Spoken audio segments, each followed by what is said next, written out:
Why can't the US revive the Office of Price Administration to stop corporate greed? Because price ceilings lead to shortages and black markets, and the American populace is not interested in dealing with those things, for good reason. Much better to give the existing antitrust laws teeth again, a la Teddy Roosevelt's trespassing era. So much of corporate greed hinges on too little competition. 'Cause price controls don't work. What you need is strong antitrust regulations. Competition will bring prices down. For most products, we don't need an OPA, we can just decide to not buy it. Corporate greed is what Redditors and people who don't understand economics blame for things being expensive and for them being poor. Corporate greed is why you can order a product online cheaper than you can go buy it elsewhere and get it delivered to your house tomorrow. If you truly dislike corporate greed, you and all the others who dislike it have the power to end it. Stop using their products and services. It's really simple. Get rid of your phone, computer, TV, car, Fitbit, etc.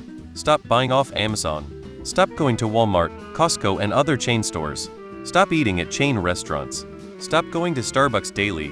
Shop local, eat local. Mom and pop shops.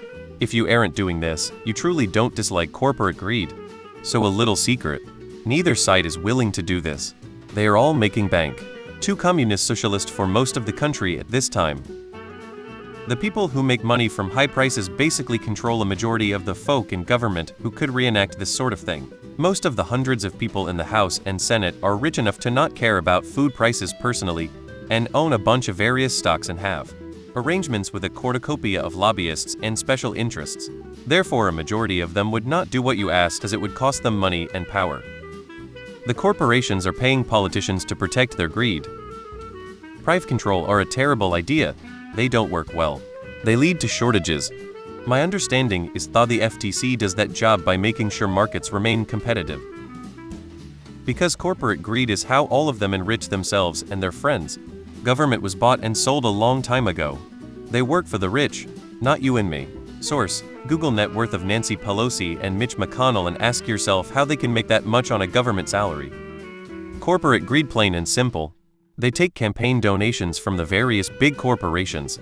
By the time they make it into whatever office, they are pretty much owned by them. Because consumers like corporate greed, they will never say that they like it, but their actions reveal the truth. People like to order things online from Amazon for cheap and have it show up in 2 days.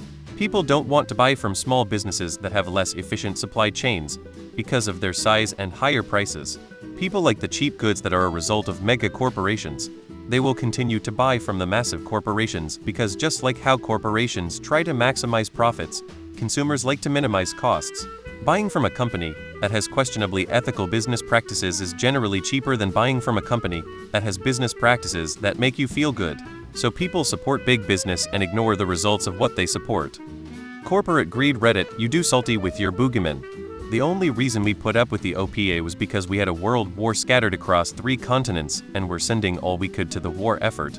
We don't have that kind of unifying massive scale crisis to justify that kind of government overreach.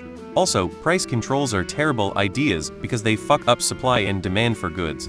If a supplier is getting paid less than what it costs to make something thanks to price caps, they aren't selling it. Just try and make the antitrust laws stronger instead. Too tired. It worked too well to stabilize prices, and Wall Street would be denied its massive profits. Because corporations give money to said political parties. Was this the practice during WW2 of rationing? I listened to a podcast, Planet Money maybe, about this and the aftermath. It was very complicated to implement, and when it was stopped it led to massive price increases immediately afterwards. You could get the result you were going for without that by encouraging competition, not allowing mergers and stock buybacks, and price reviews for essential goods the way countries like Germany do for medications.